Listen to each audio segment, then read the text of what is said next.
You were not born to kneel at the altar of approval. Yet here you are, scroll after scroll, like after like, heart after heart, a digital beggar, hands outstretched not for food but for validation, a man in exile from himself, hoping the feminine will crown him worthy if only he's soft enough, polite enough, pleasing enough. You were told this was love, but what you practice is submission.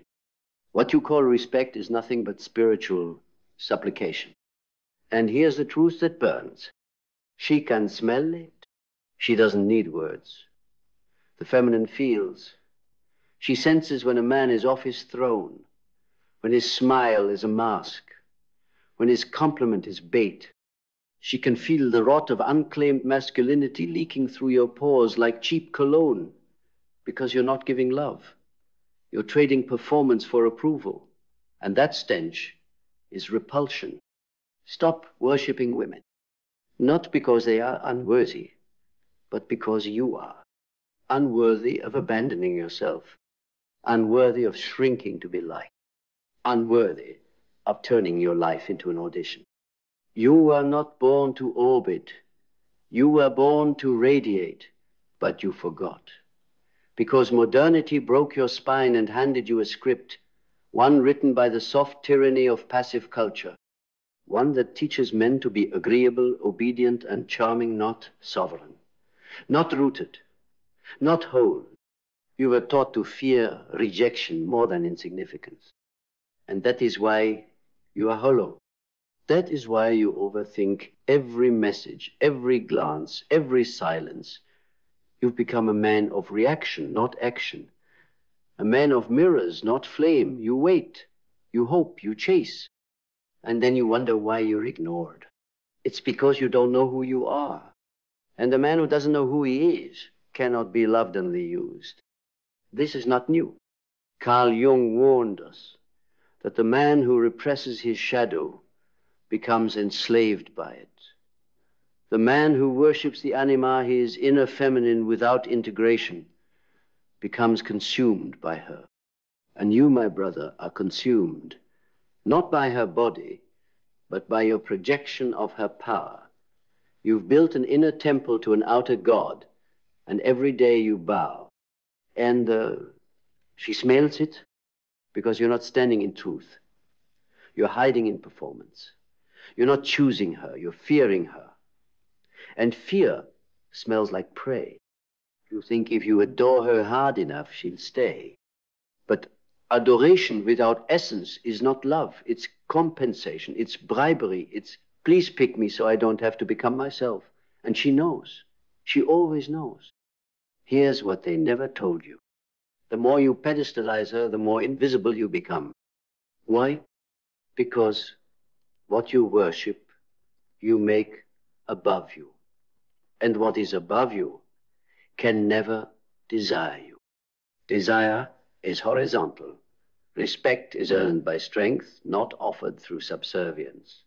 Love is not built through obedience, it's built through presence, through groundedness, through a man who knows what he serves. And it's not her. A man who doesn't worship women doesn't hate them. He reveres the feminine, but he doesn't contort to chase it, because he doesn't need to. He is already complete. His purpose is not to orbit beauty, but to build reality, to anchor vision, to shape chaos into form, to transmute pain into wisdom. And that kind of man is felt. She doesn't need him to beg. She doesn't need him to chase. She is drawn because she recognizes something ancient, something she can't manipulate, something that doesn't move when tested. And that is safety. That is power. You want to be wanted? Stop wanting to be wanted. That's the paradox. You become desirable when your desire no longer enslaves you. When you are not bending your boundaries for attention. When you don't shapeshift for approval. When you can walk away not because you don't care, but because your mission is greater than your ego. That's when she sees you. Because now you see yourself, but you've got work to do. Because right now you're a stranger in your own house. You've outsourced your identity to dopamine and desperation. You've made her your meaning because you have none. Your spine is flaccid. Your will is sedated.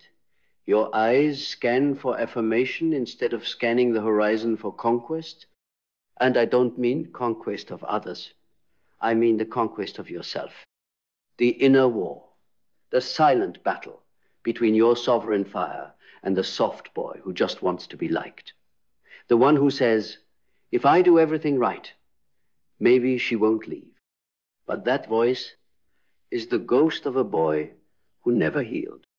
And if you let him run your life, you will die a man who never lived. Because listen carefully. Love is not found in the absence of rejection. It's born in the presence of courage. You don't find connection by silencing your truth. You find it by standing in it even when it costs you, especially when it costs you.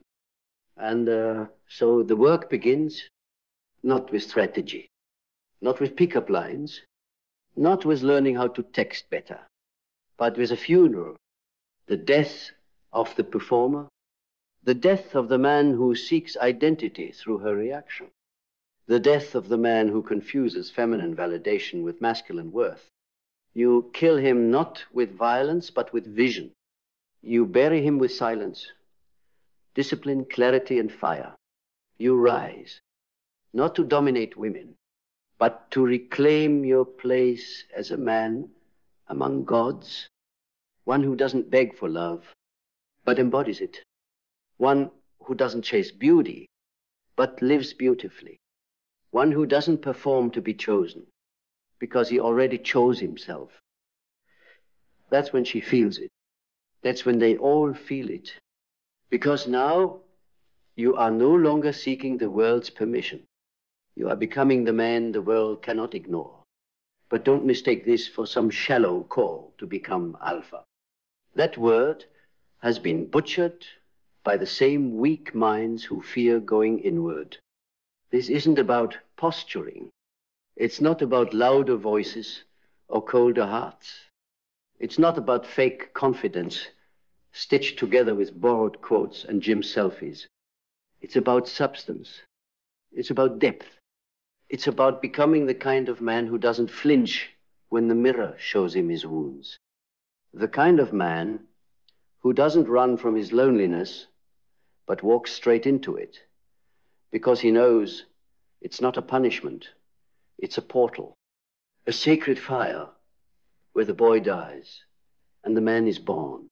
Carl Jung called it individuation, the slow, brutal unraveling of false identities until all that remains is the eternal self. And most will never touch it. They will stay orbiting their desires, addicted to the feminine, not because they love women, but because they fear facing the void without them. And that fear makes them predictable, controllable, neutered. You cannot lead when you are still a hostage to her reaction. And here's a part no one tells you. She wants you to lead, not to control her, but to not be controlled by her. She wants to feel the pulse of something ancient in your presence. Not comfort, but command. Not certainty about her, but certainty about you. Because deep down, the feminine is chaos creative, wild, emotional, divine chaos. And she is looking, always looking, for something grounded enough to hold her without needing to tame her. And you've been chasing her emotions, apologizing for your truth, and shrinking yourself into something that won't trigger abandonment. But you were never meant to be a pet. You were meant to be a pillar. You were not designed to ask, what do you want me to be? You were born to declare, this is who I am. And if that terrifies her, let her go. If it inspires her, let her stay. But never let her confusion become your compass. Your compass is your inner authority. The part of you untouched by her moods, untouched by social media, untouched by desperation. And that authority is quiet. It doesn't scream. It doesn't plead. It doesn't need her to see your worth because it already knows it. But here's the catch.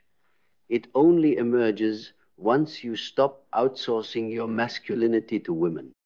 You've been trained to believe that your power is measured by your desirability. That if she likes you, you're a man. That if she's attracted to you, you've made it. But let me ask you, what happens to that identity when she withdraws? When she ghosts you? When she doesn't see you? Does your confidence shatter? Then it was never confidence, it was performance. And every performance requires an audience. You cannot become sovereign if your soul depends on applause. So stop trying to be seen. Start trying to see. See where you've abandoned yourself for affection. See how you've edited your truth just to keep the peace. See how you've silenced your desires because you were afraid of being too much. And once you see it, burn it. Burn the version of you that is only whole when she's watching. Burn the man who only feels alive when she says yes. You don't need her yes. You need your own. Say yes to the path of solitude. Say yes to the nights where no one texts back. Say yes to the seasons of obscurity. Say yes to the silence because that is where your soul will speak. And it will say, you were never meant to worship her. You were meant to build a kingdom so alive, so rooted, so unapologetically yours, that she recognizes her place in it. Not because you demanded it, but because you became undeniable. You want to lead? Then stop negotiating with your own instincts.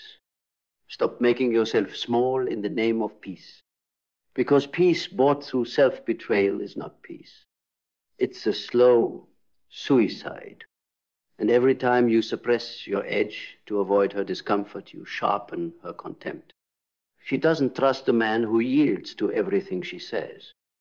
She doesn't crave the one who constantly adapts to her moods. She wants the one who remains unmoved, not emotionally distant, but spiritually anchored. She wants the man who can walk through fire, not flinch at a text message delay. But you won't become that man by chance. You become him through confrontation. Not with her, with yourself, with the aching emptiness you keep trying to fill with women's attention, with the shame you buried behind compliments and emojis, with the wound of the boy inside you who thought love meant obedience, who thought affection was earned through sacrifice. That boy must be seen, and then he must be released, because you are no longer that child begging for belonging. You are the man forging his own identity from fire and solitude. You are the one who walks alone, not because no one wants you, but because your path is too narrow for the approval of the crowd. And when you become that, she will feel it. Not because you told her, but because you don't need to. She'll feel the silence in you that doesn't reach. She'll feel the confidence that isn't loud. She'll feel the gravity that pulls not through charm, but through presence. Because now, you're not trying to get her attention. You're too focused building a legacy. You see, the man who stops worshiping women doesn't become cruel. He becomes clear. He's no longer trying to prove his value with flowers he didn't grow, words he doesn't mean, or attention he can't afford. Because real value, soul-level value, is not performed. It's embodied. And the tragedy is this. You were never taught how to embody. You were taught how to chase, taught how to compliment, taught how to become the nice guy. But no one taught you how to sit with your hunger without groveling. No one taught you how to feel attraction without losing your center. No one taught you that masculine desire isn't dirty, it's divine when rooted. Instead, they told you to be sweet, be agreeable, be safe. And in that safety, you became invisible. The more you bent, the more you broke. And they rewarded your compliance with silence. Ghosted texts, dry replies, lukewarm maybes. Why? Because the feminine can't follow what doesn't lead. Not with force, but with frequency, with groundedness, with the gravity of a man who knows who he is, not because she clapped, but because he dug into the marrow of his soul and remembered. And brother, this remembrance, it's violent. It doesn't come through meditation apps and soft affirmations. It comes through inner war. You will have to face the parts of you that kneel before beauty, not out of reverence, but out of fear. You will have to sit with the boy inside you who thinks, if I lose her, I'll lose everything. And then you'll have to whisper, good. Because only when you lose everything that isn't you, can you finally become what is. This is what Carl Jung meant when he spoke of the shadow. The parts of you repressed, unloved, unclaimed, the neediness, the obsession, the helplessness, the compulsion to be chosen. These are not your enemies. They are your keys. But you must stop outsourcing your healing to her. She is not your mother. She is not your savior. She is not your purpose. She is a mirror. And mirrors don't lie. She reflects what you carry. If you carry desperation, she'll reflect chaos. If you carry conviction, she'll reflect surrender. And if you carry emptiness, she will run. You don't fix this by reading more. You fix this by feeling more. Feeling the hunger beneath the simping. Feeling the ache beneath the overgiving. Feeling the rage of a life spent begging for scraps when you were born to feast on destiny. Because when you feel it, really feel it, not judge it, not bury it, but hold it, you begin to separate your truth from your trauma. You begin to recognize the obsession with being liked. That wasn't you. That was abandonment speaking. The desire to be needed, that wasn't love. That was emotional debt. The way you shrink when she's distant, that's not sensitivity. That's your unhealed boy screaming for validation from a mother who was never home. But you're not a boy anymore, you're a man. And if you're going to live as one, you must walk away from every identity that was built to survive in a world that no longer exists. The world you were trained for, where men got rewarded for compliance, is gone. This world demands power. Not loud, aggressive power, but the quiet kind. The kind that builds silently at 5 a.m. while others scroll. The kind that says no without guilt. The kind that doesn't flinch when she's distant. The kind that builds temples, not followings. You don't attract love by being more agreeable. You attract love by being more aligned. And alignment doesn't ask for applause. It walks alone. Not out of arrogance, but out of purpose. And when you walk like that, she feels it in her bones. Not just her mind, not just her ego, but her womb. Because that's where the truth of the feminine lives. Not in words, but in vibration. And when she feels a man who has nothing to prove, nothing to beg for, nothing to perform, she drops her games. She drops her shields. She remembers, because you remembered first. And this is how we shift the culture, not by blaming women, but by rebuilding men.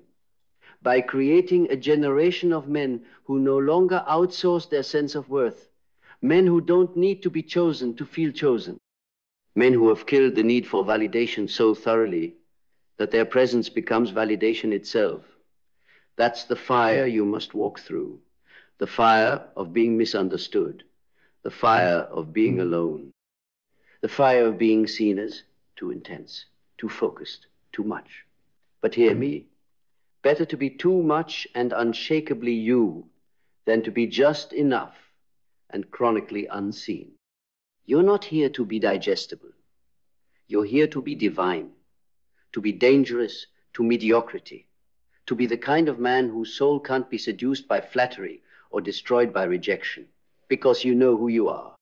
You've buried the boy. You've burned the performance. And now when she looks at you, she doesn't see a man waiting to be liked. She sees a man who remembers who he is. And that's irresistible. So let this be your awakening, not a rebellion against women, but a resurrection of yourself. You do not need to hate what you once idolized. You simply need to remember what you abandoned to do it. your time, your mission, your vision, your fire. You traded all of it for the chance to be seen by someone who was never meant to crown your worth. And you know it. Deep down, beneath the screens, the simping, the smiling masks, the thirst, the hopes, wrapped in feminine attention, you know you have wandered too far from your own kingdom. But today, the veil lifts. Today, the silence between her texts becomes sacred space, no, a panic room. Today, the ache in your chest becomes the altar where the boy dies and the builder is born. Today, you stop chasing approval and start building authority.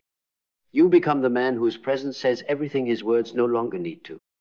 You become the storm she can't predict, the mountain she can't move, the current she can feel but never tame. You become the man who is too focused on vision to beg for attention, because you finally understand. It was never about her. It was about the parts of you you were afraid to meet without her. It was about the shadows you refused to hold alone. It was about the mission you abandoned the moment she smiled. And now, no more. No more collapsing when she pulls away. No more dimming your truth for a maybe. No more losing your crown to hold her hand. You don't need permission to rise. You need decision. You don't need to be chosen. You need to choose yourself. So walk away from the altar. Wipe the dust from your spine. Pick up the weapon you laid down the day you decided it was easier to be liked than to be real, and burn the script they gave you, the one that told you to wait, to chase, to please, to flatter, to fold. You were never meant to be a worshiper. You were meant to be a force. And the moment you remember that, she'll feel it. The world will feel it. Because now, finally, you walk like a man no longer begging to be seen, but born to be remembered.